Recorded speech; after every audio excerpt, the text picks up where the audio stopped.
Hello, I would like to welcome everyone that's joining us today. If this is your third month with us, you know that we already covered quite a few subjects in the first 2 months.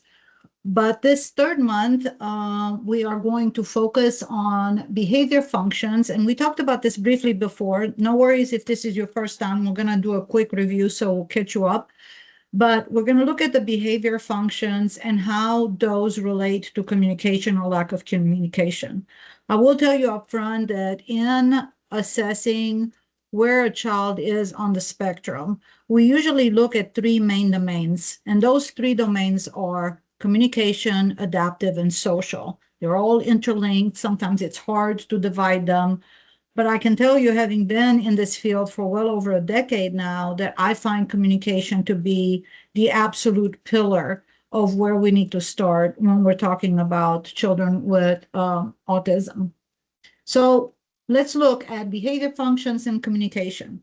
If you were with us for the last 2 months, you know that in the first month, we reviewed introduction and foundations. We basically talked about what is ABA. We talked about the fact that it's a science of learning and behavior. We talked about positive strategies that we use. It's all based in reinforcements, not in punishment. We talked about how behavior works. That's where we reviewed the functions that we're going to look at again today.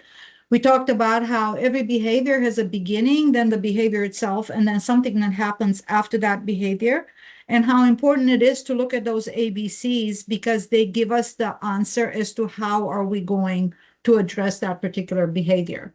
We talked about building positive routines and teaching everyday moments. And then last month, we talked about reinforcement. Reinforcement is the tool that helps us increase the frequency of the behaviors we want to see. Reinforcement is what makes it possible for us to have real positive behavior change. And we talked about exactly what does it mean? How do you identify what motivates your child? How do you use praise, daily routines, things that we see as parents on a daily basis? What can we do to use reinforcement to increase the behaviors we want to see? This month, we will focus on why do behaviors happen and how is communication tied to that. So again, we're going to look at the four basic functions of behavior. But when you're really thinking about those behaviors in terms of communication, it's almost like an aha moment.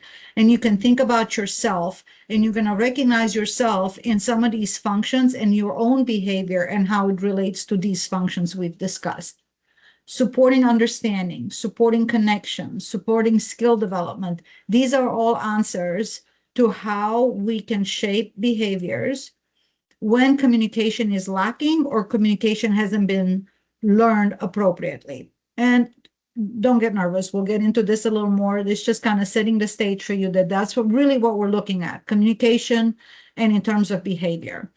This month helps you understand why do behaviors happen, and how does communication fit into everything? Again, communication is a huge piece of understanding behaviors with children on the spectrum. All right, for review, if you haven't been here with us before, and also just to remind you of why these four functions of behaviors are so important, let's just first look at them, okay? So the four functions of behavior are attention, access to an item or an activity, something I want. I'm trying to get away from something, escape, avoidance, automatic, and sensory. So let's go through them a little more. And I'll give you an example. If you say, hey, come here, and I take off running, and as I'm running, I'm looking over my shoulder and I'm laughing, and you say, stop, stop, and I'm running and laughing and looking over my shoulder, making sure you follow me, that's attention. One behavior, attention, okay? And we would fix that behavior by designing a plan that teaches this child to ask for attention from you in a better, more appropriate way, other than trying to run away and possibly endangering himself by doing so. Access to an item or tangible. We're going to take the same behavior running.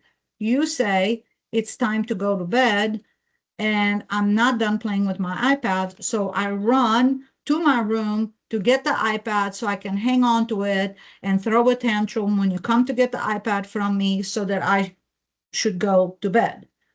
Same behavior, running, completely different function. Now the function is, I want access to what I want access to. I want access to that item, and I don't want to give it up. So now I'm running for that purpose.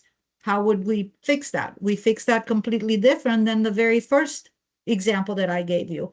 In this case, we would design a plan. We would have timers. We would tell the child, you've got 5 more minutes, and then we're going to do this. And it would be a whole different way of addressing it because the function of the behavior is completely different.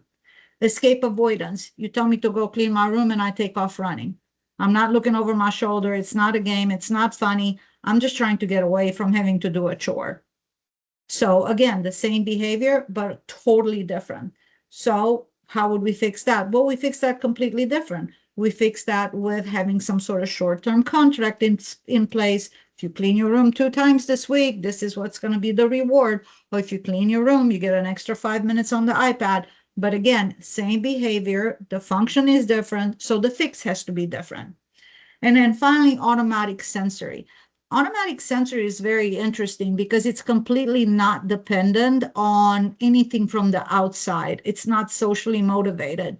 And the best example to use in terms of what is an automatic sensory motivated behavior is an itch. If you have an itch, you're going to scratch it. One of my automatic sensory behaviors is to play with my hair or to twirl my hair. This is very soothing to me. This has nothing to do with the outside world. This is just something I do for myself. You can look at some more serious automatic behaviors or sensory behaviors or things that make me feel better. You can look at things like drug addiction, alcoholism. These are all behaviors that eventually develop where someone is engaging in a behavior that makes them feel some kind of way and has nothing to do with the outside world. These are tougher. They're tougher because you have to come up with an alternate behavior that is going to deliver the same feeling that the initial one does. So we'll talk a little more about this. It's a little tougher when it's an automatic. If it's a stimming behavior, you may not even necessarily have to mess with it, right? If it's a stimming behavior where every now and then I just do this or I flap my hand a little bit and it helps me self-regulate, with today's studies are showing that trying to fix those is actually quite traumatic for children. And so allowing them to do a little flapping or some sort of stimming that they do that's not harmful or draws attention to them in a significant way, it may be best to just not target that behavior in a treatment plan. So again, attention, access to something, escaping from something, or you have an itch and it's automatic. These behaviors we see with all humans, whether it's adults, whether it's children on the spectrum, anybody, they're not random. We're communicating something through our own behaviors, right? I don't feel like going to work. I'm trying to escape, avoid going to work. I call in sick. There you go. That behavior says something. So now if you're the boss, you're looking at why does this person call in sick every Monday? And how can I fix that? Or do I want to fix it? So again, behaviors have a reason. They don't just happen randomly. And it's the same with children. And it's the same with children on the spectrum. No behavior occurs randomly. Let's look a little more at attention. Remember, this is where I gave the example of the kiddo running and he's looking over the shoulder and he's crying and he's wanting your attention. He wants to engage you in you chasing him. So he's running for attention. Most of the time, getting the attention doesn't necessarily have to be good attention. It could be negative attention. It doesn't matter, just attention. You know, it reminds me of Hollywood stars that say any publicity is good publicity. It's kind of the same way. I want attention. I want everybody to look at me. I want you to pay attention to me. So even though you're going to yell at me and I'm going to get in trouble, I don't care because I got your attention. So behavior to get some sort of social attention, positive or negative. Examples. You're calling out, you're touching, you're yelling, silly behavior, tantrums, biting, spitting, hitting, self-injurious behaviors. Maybe my mom doesn't pay attention to me unless I start hitting my head. And then I get a, hey, what are you doing? Stop it. Or maybe the teacher doesn't pay attention to me unless I take the pencil and start beating it into the desk. So all of these are attention-seeking behaviors. In order for us to fix that, and we see a behavior and we figure it out. Okay, hey, you know what? I think the function of this behavior is attention. there are several things you can do. You can extra encourage when your child attempts to get your attention in a positive way. No matter how tired, no matter how long your day was, if they are trying to engage you in a way that's positive, absolutely overly reinforce that, at least in the beginning, so that you can get an increase in appropriately asking for attention. If your child is screaming to get your attention, you may say, hey, I can hear you. All you have to do is tap me on my shoulder. I got it. Again, you're teaching an alternate behavior to get your attention, and you deliver on the attention. Most of us as humans will take the shortest path to where we want to get. If my shortest path to get attention is screaming, that's what I'm going to do every time. But if I'm taught an alternate way of getting attention, maybe something that's not as strenuous as having to scream. If you teach me that all I have to do is tap and I'm going to get the attention just as quickly as I used to get it from screaming, I'm going to take the easy road out, okay? I used to work with a child who was extremely bright, and he had figured out that without escalating behaviors, that if he just banged his head into the wall with all his might, which is a self-injurious behavior, it's a very serious, damaging behavior, but he figured out that if he does that, he will get attention just like that, no matter who it was. Because there's no way you can ignore that behavior. There's no way you can put it on extinction, as they used to say. There's no way you can just walk away from it. So he never bothered with screaming. He never bothered with throwing things or punching or spitting or none of those. He just went straight for the wall and hit his head to get attention.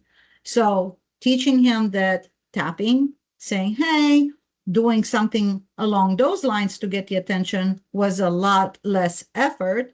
And we delivered just as religiously as what he was used to get when he was banging his head. So he learned, hey, this is the easier way. This is what I'm going to do. And we were able to stop the self-injurious behavior. So it's got more than, once you figure out the function and you know the function is attention, it comes down to being able to find that alternate behavior that's a lot easier for the child, but you need to deliver attention every time they do it. So this is not where, if you're teaching them to do this to get your attention, you absolutely do not want to miss the opportunity as soon as they do that to immediately give them the attention. Because if you don't, they'll go, well, she did tell me to do it this way, but this way it takes her a whole lot longer to respond than if I'm banging my head in the wall. So you have to be careful. Those alternate behaviors have to be reinforced at the same speed with which you were reacting to the negative behavior. Give attention for the right behaviors. Don't give attention to the challenging ones. Try to always say, hey, you don't have to scream. Hey, you don't have to run. I'll play catch with you. I'll play catch with you in 5 minutes, and then all we do is run back and forth together. Give them the alternate behavior, reinforce it heavily, and remind them of the good behavior that you're looking for in order for them to have access to attention. The next function is access to something. I want the iPad. I want to watch TV. I want to play with that special toy that I've got. These are behaviors that children or any of us engage in order to get our preferred item, the preferred activity that we want. And again, you're going to see the same type of behaviors. You're going to see grabbing, whining, screaming, protesting when told no, tantruming, spitting, throwing items. Same behaviors, but now it's a whole different thing. I want my iPad.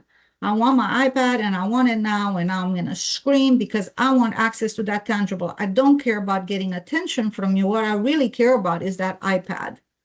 So now teaching skills to help me cope with waiting, to help me cope with asking in a different way, or maybe I have to do something in order to earn the iPad, or maybe I'm told, hey, if you can wait 1 minute without crying, I'll give you the iPad for an extra 5 minutes.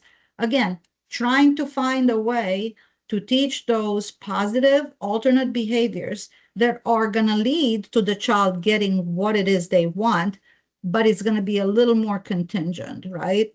One of the things I used to do with my son, who was just a terror as a little boy, is I used to do a short-term contract with him before we walked into the grocery store.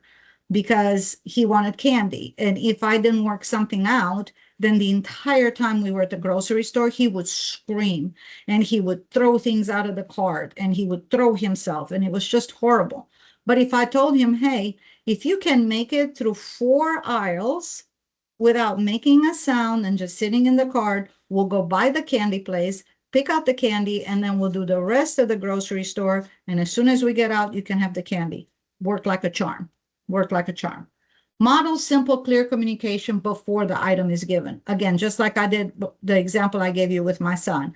Tell him, okay, if you do ABC, you can have the iPad. I'm not taking it forever. I'm just taking it for now because this is what I want you to do. And now you can have the iPad. Very important that you deliver on the promise. Do not promise something that you cannot deliver. If you don't want this child to have the iPad for the rest of the night, don't tell him you're going to give it to him and then not. It's very important that you keep your word, because if you change your mind or circumstances happen to where you can't deliver, that's going to make it really, really hard to convince them that you're going to be willing to deliver the next time. So you kind of losing that trust with the child. The third function that we talked about, escape avoidance, that's where I just want to get out of doing something. I don't want to do it. So I'm going to, whatever it takes for me to get out of doing it, I'm going to try to do it. It's something that I don't like doing. It's not preferred. I want to run away. I'm going to shut down. I'm going to argue. I'm going to cry. I'm going to scream. I'm going to run to my room and slam the door because I don't want to do it. I don't want to do it. So what do we do in these cases? In these cases, we have to start teaching tolerance. And when we say teach tolerance, what does that mean? It means that you can tolerate at least part of the task at first, even if you're not doing the whole thing, and we make it okay. So I had a child who actually got thrown out of school several times, needed to be homeschooled, and he absolutely did not want to do homework. I mean, he hated it with all his, anytime you brought a worksheet, he would just flip out, he would scream, he would cry, he would kick, he would scratch me, bite me.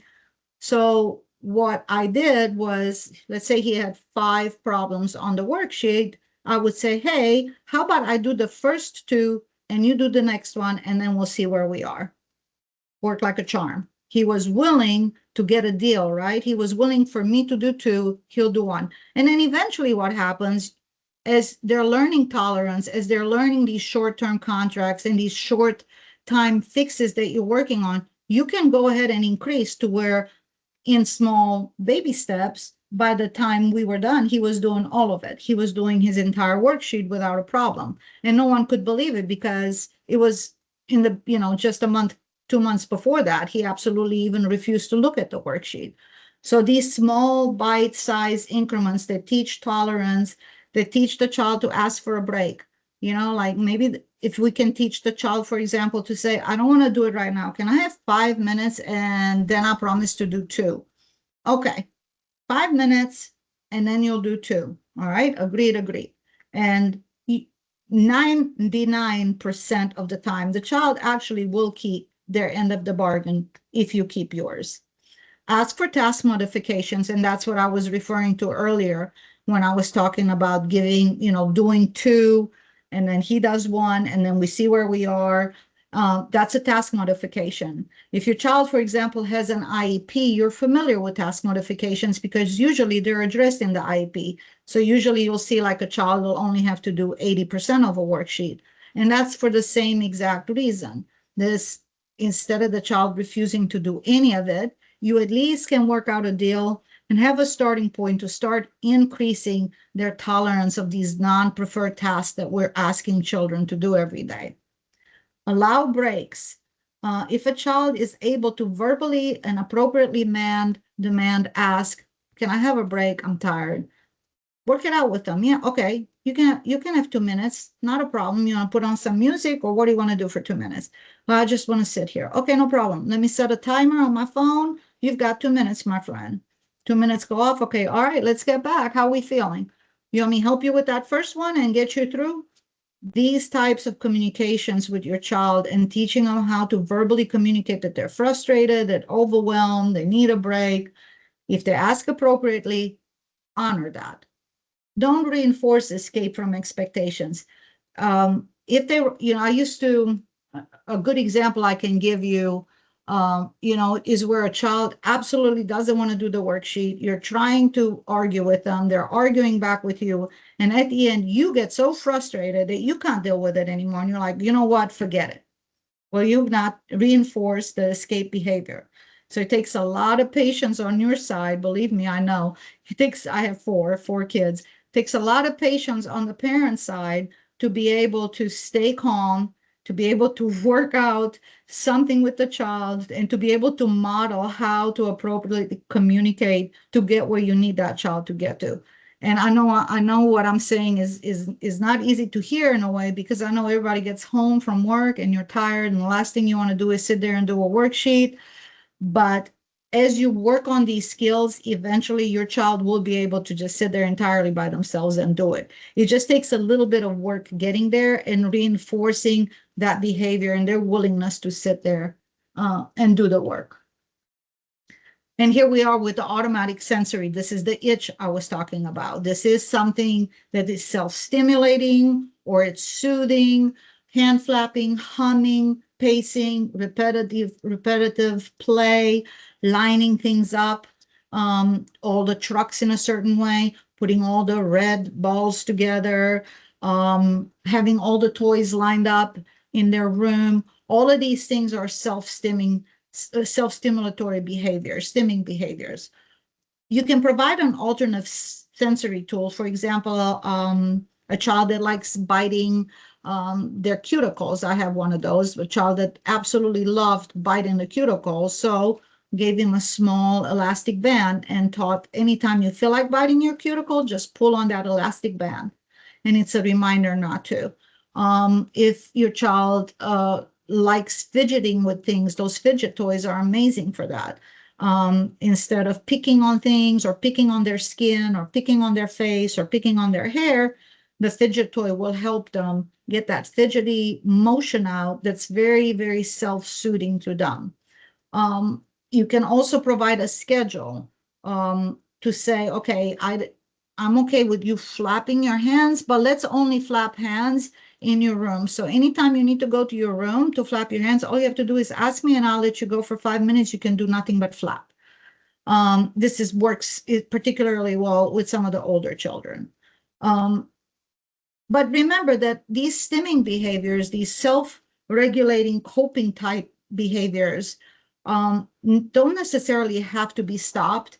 Again, if they're not overly attracting attention to your child, and they're not interfering with their ability to learn, you may want to reconsider as to whether or not you want to address and target these behaviors. There's been a lot of studies done on children that have autism and received ABA therapy through the 90s, and they are now adults, and they're able to give us feedback on what was it like to be a child receiving ABA services.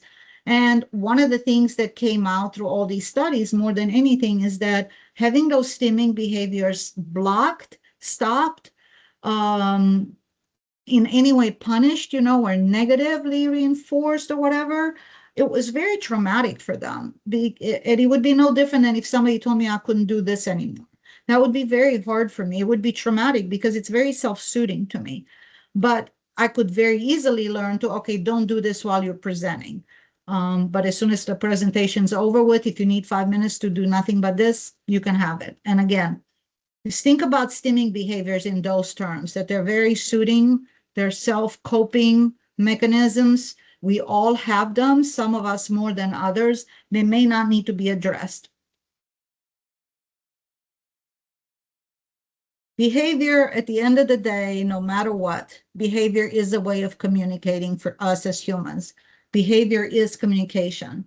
When communication is limited, you talk about nonverbal children, then the behavior is the only thing that they have to speak to us.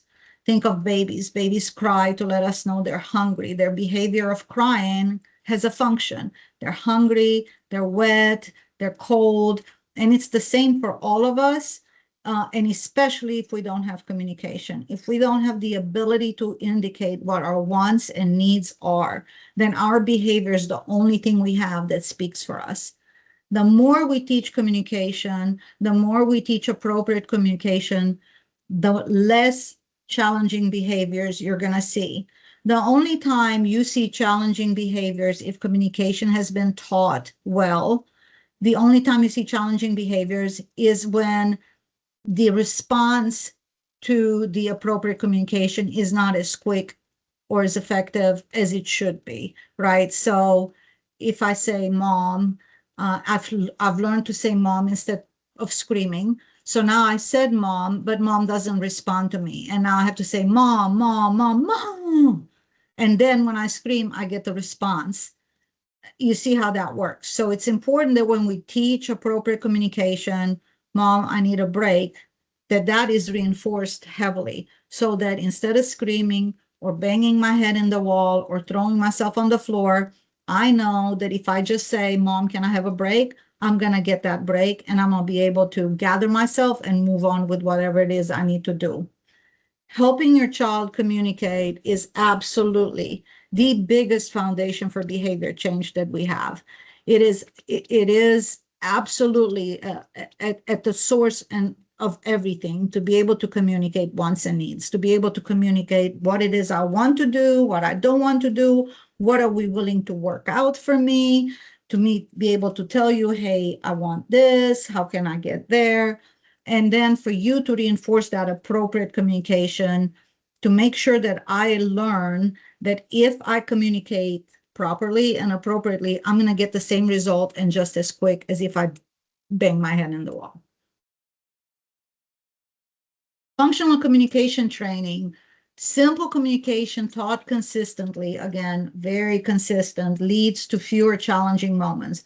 The more you respond the same way to that appropriate behavior and you're very disciplined about that, the less likely you are to see the challenging behavior. Because again, remember, we try to get to the end product in the easiest way. Saying, hey, mom, is a lot easier than mom. So I'm going to say, hey, mom, if I get response just as quickly as if I had screamed. Teach simple, appropriate communication, response that meets the same need. Sometimes if you have visual supports, especially for children who have not yet developed speech or are a little behind in developing speech or nonverbal, you could have help cards, all done card, break card, pointing gestures, all done, please, all done, whatever it may be. The more ways that child has to communicate with you, even if they're nonverbal, the less likely you are to see those challenging behaviors.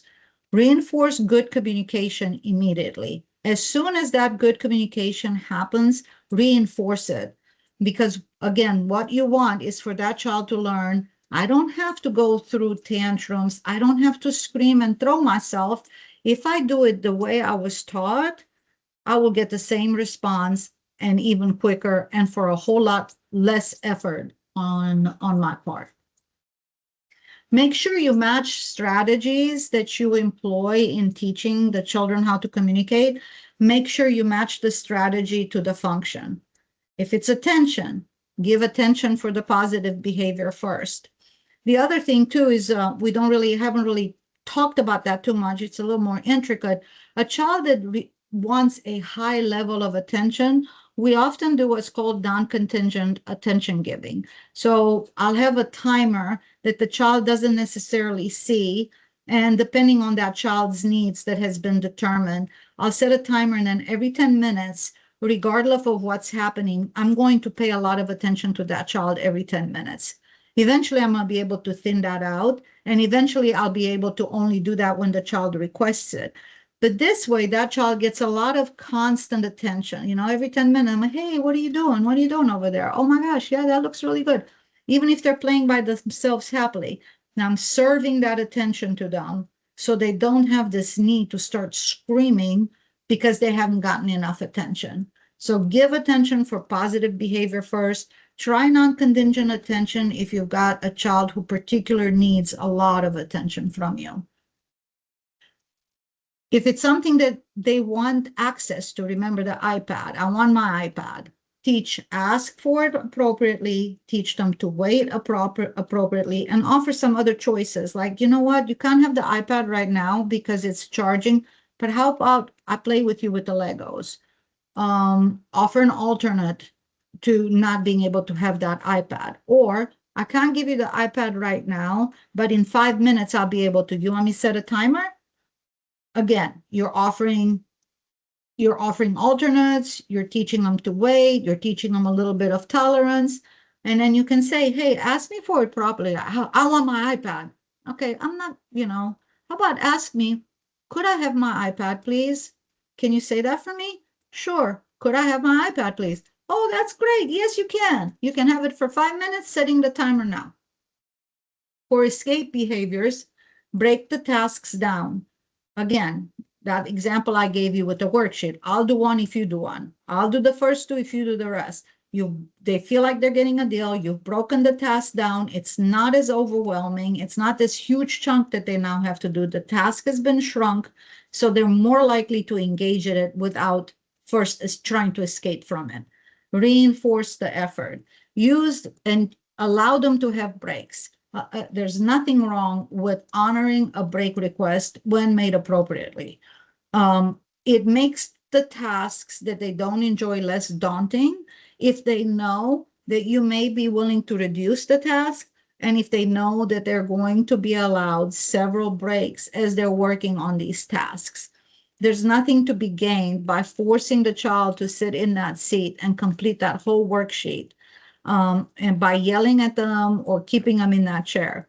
With honey, you're going to catch a lot more flies. So with that reinforcing of alternate behaviors, reinforcing of asking for breaks appropriately, or maybe the child will just be able to tell you, I don't know how to do it. I know that the teacher sent this worksheet home, but I honestly just really don't know. Can you show me? A child will usually not say that to you unless they fostered some really good communication skills. And now they're able to say, help me, I don't know how to do it. Absolutely reinforce that. Don't say, what do you mean you don't know how to do it? It's okay. Reinforce, okay, I'll try to help you, but I'm not sure I remember how to do this either, but I'm going to try, and thank you for telling me that you didn't know how.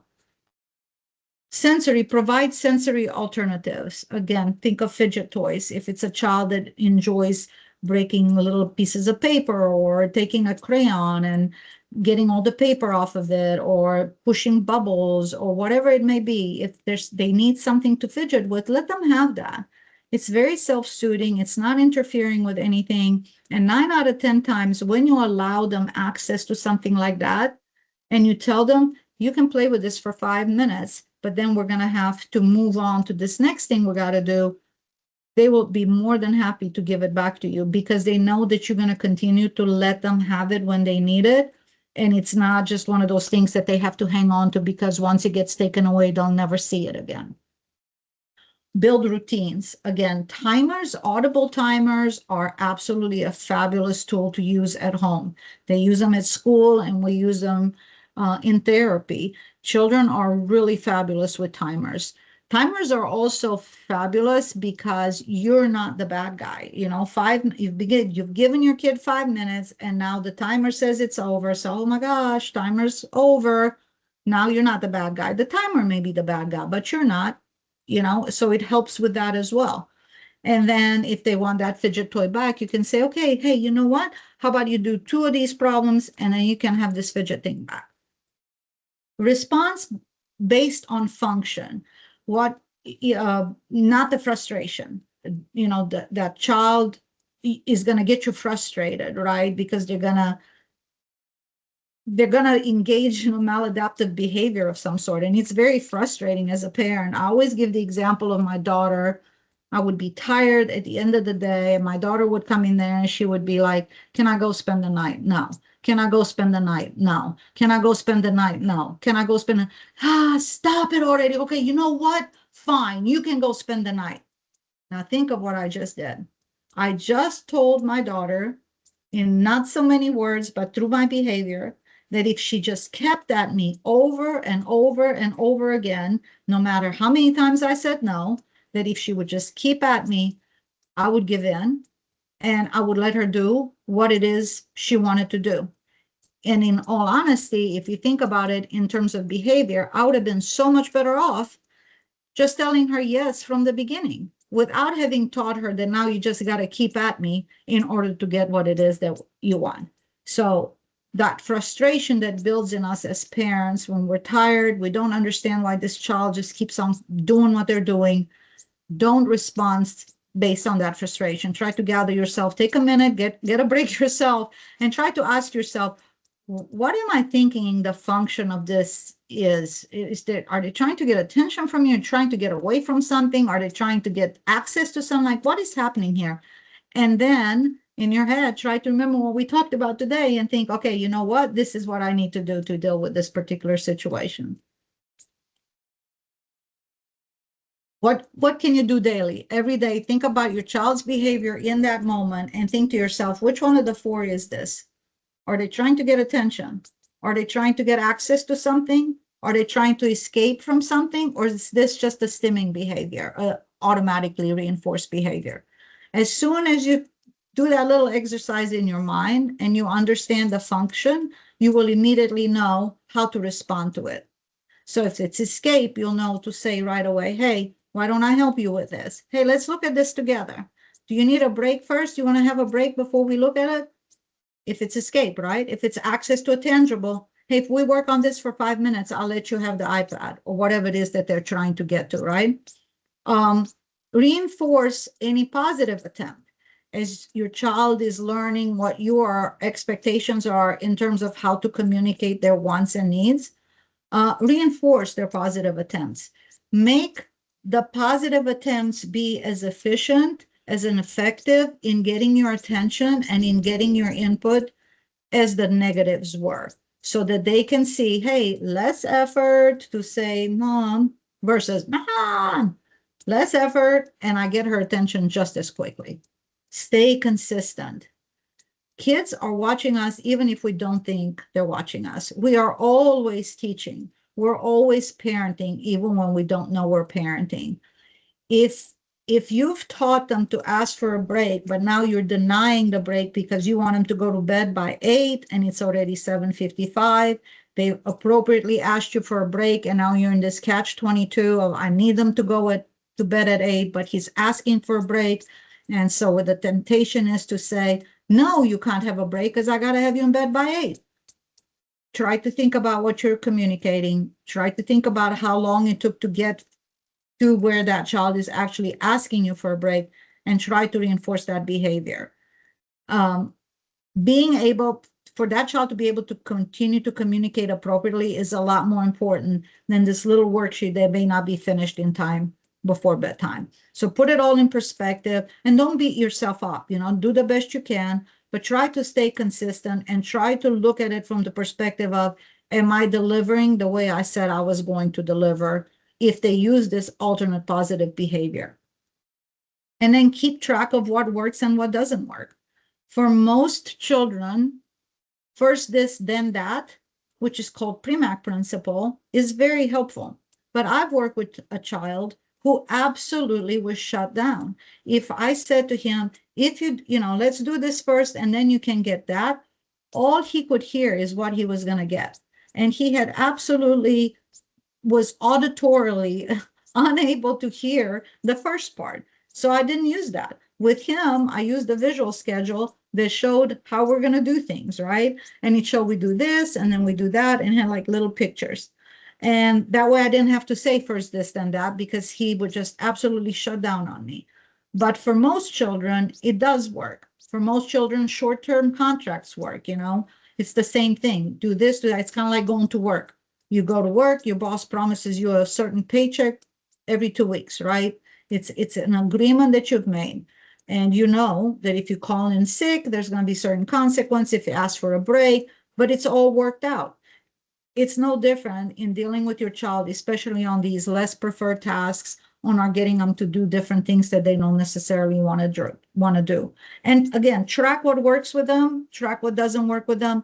Sometimes with older children, you can say, hey, what do you think you'd be willing to work for to keep your room clean? And you'd be surprised, most of the time they come up with very realistic things. They don't have crazy things like, oh, I would want $1 million. They don't do that. Most of the time it's something really simple. And if you let them have a voice in what it is they want to work for, they become even more invested because now that's what they asked for. It has to be something you can deliver. It has to be something that's not gonna somehow fall apart. I always give the example of the older client that I had. He was in high school and his mother promised him this particular game system if he made all A's at the end of the semester. And this kid worked so hard, and he did. He made all A's for that semester, and he was so excited to tell his mom, show his report card, all A's. And unfortunately, mom was going through a really tough time. Mom and dad had just started going through divorce proceeding. Mom didn't have the money. Mom couldn't deliver the gaming system. And we were done. For the rest of this kid's high school stay, I was unable to find the right motivators for him to put that kind of effort in. He graduated high school and he's doing great, but he never performed at that level. It stayed with him forever that he had worked so hard not to get what was promised to him. And because he was on the spectrum, he had a very difficult time understanding that it's not that mom didn't want to deliver. There was all these circumstances that had happened. There were financial situations. In his mind, she didn't deliver something that she had promised for this tremendous effort that he had put through, and it was shut down. So whatever short-term contracts you work out, make sure there's something that you're going to be able to follow through. That's very important because it sets precedent, right? Small daily consistency creates big change over time. So here's our summary, and then I will look at Q&A just in case some of you may have posted some questions. But our summary is, remember that all behavior, all human behavior, ours as well as the children, as well as the kiddos on the spectrum, all behaviors serve a function, especially if you can't communicate. Behavior is all you have to let someone know what your wants and needs are. The more we communicate, the better we communicate, the less challenging behaviors. Remember the story I told you. If the quickest way for me to get attention is to bang my head in the wall, and that is what I've learned, that is what I'm going to do. Once you teach me that all I have to do is, hey, mom, and I get your attention just as quickly as banging my head, I'm going to go with the easier way to get there. But for most of us, we will take the fastest and easiest route. And if a bad, challenging behavior is all we know to do because it's been so effective for us, that is what we're going to do. Communication, teaching your child how to communicate, how you expect to be talked to is huge. And this is something that you model every day, whether you realize it or not. They're watching you. They see how you communicate. They're learning from you. Consistency, caregiver consistency is the biggest predictor of progress. I had a professor in my postgraduate studies that would meet with parents of children on the spectrum before he would accept them to work with them. And I found that like really bothersome. Like, I mean, these children need services, you know, like, why are you doing that? It should be automatic if you get a referral. And he was like, no, because if we cannot get the caregivers on board to do the same things we're doing in the clinic, to be consistent, to do this, then we're not going to get anywhere. So it is important that all the caregivers, the providers, that we're all on the same page, that we all understand what works, what doesn't work, what worked in the clinic. Let's try it at home. How do we have to tweak what's happening at home so we get the same results? Because if the child's only behaving a certain kind of way in the clinic, that's no good. They got to behave that way at home. They got to behave that way at school. They got to behave that way out in public. So consistency from the caregivers and everyone being on the same sheet of music is when you see this huge progress and a huge reduction, if not total elimination of challenging behaviors. Next month, we're going to talk a little more about these daily routines, this consistency, why it's important, why is structure so important. This is, and that brings me to this time of year. This time of year is particularly tough for children on the spectrum, especially if they're in school more so, because all of the daily routines, the consistency, the rigidity of the school, all of a sudden is just upside down. Now they're getting to watch movies, and now everybody's a lot more relaxed, and there's music, and and they don't understand that, hey, this is just the holiday season, this is what happens. For them, it's just completely confusing. So it's a very tough time where you gotta go maybe a little bit above and beyond to provide a little bit of consistency in their life. For children on the spectrum, getting to stay up late, not having to do homework for 2 weeks, those things are tough for them because they like rigidity. They are less flexible than the rest of us. And to some extent, I mean, we all struggle with flexibility, and none of us really like change, but we've learned to deal with it. For them, it's not so much, right? It's still a challenging thing. You're not alone in this. Understanding behavior functions give you powerful tools to help your child thrive. Remember what I said, try to do a mental exercise tomorrow as you engage with your child. And when you see challenging behaviors, when you see behaviors that aren't exactly what you would like to see, first thing I want you to do is think, okay, what's the function of this behavior? What's the child trying to communicate to me? Are they trying to get my attention? Are they trying to get away from something? Are they trying to get access to something? Or is this some sort of automated behavior? So that is all I had for today. I really look forward to seeing some of you next week. I'm going to look at, see if we had any questions. All right, no questions yet. That's not a problem. I really enjoyed doing this presentation for you, and I hope to see you next time. Thank you and good night.